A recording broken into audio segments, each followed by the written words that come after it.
Okay, that's the review of today. This is now Mondays. It's got an embargo of Sunday night, 22:30 on it.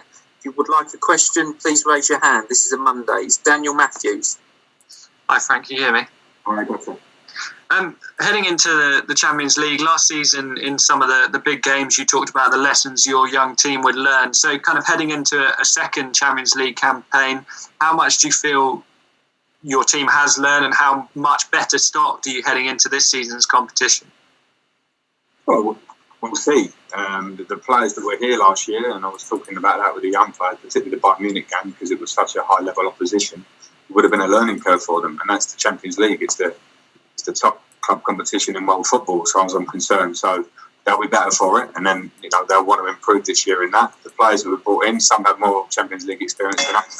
We generally brought in younger players, so it's important that we try and make sure we learn any lessons as we go, because the Champions League is so cutthroat that you have to have absolute focus against the level of teams you're playing, particularly that we start against Seville, and we'll see. Darren Lewis. Hi, Frank.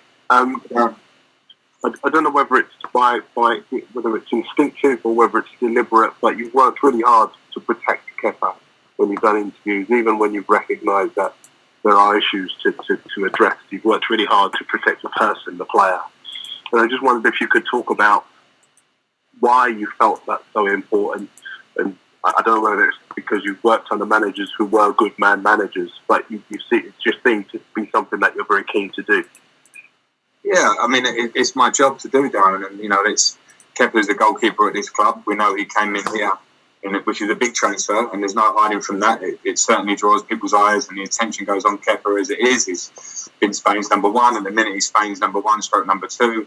But the important thing for me when he's here at Chelsea is that my players, if they're in difficult moments, of course, it's one of the huge things in football is confidence. And Kepa needs to be supported in that way, and I'll always support him in that. And he knows that behind the scenes because of how I talked to him, how I played him. And last year there were some tough moments for him, but we kept trying to find the right solutions. And that's my job to do that. I cannot control every moment of performance on the pitch, but I can certainly try and protect the players that I choose from to go out on the pitch and work with them in the week. The goalkeeper one is always a specialist position because you spend a lot of time where they work with their coaches, but my responsibility as manager remains the same. Matt Law. Hiya, Frank. Can you hear me? Hi, Matt. You've obviously been a brave coach so far, and you want your team to play in a brave way. Does there ever come a point where you think about trying to take an element of that bravery away to try and protect leads? And if you get into a lead, we see with some other managers that they can go very negative to try and shut a game down. Would you ever get to a stage where you consider that? Yeah, no, I wouldn't. I'm certainly not wanting to play brave football in the last moments of a game, and that was my message from the side throughout the second half, that we needed to go longer. We needed to miss out their press. Don't think the players did that enough. We tried to play too much, and some of that is ingrained in the players that they're wanting to try and play football. It's certainly something I'm not a big advocate of. If high pressure is coming, missing out the pressure is certainly a route to get the ball into the other half and get up the pitch and then use our players up the higher end of the pitch.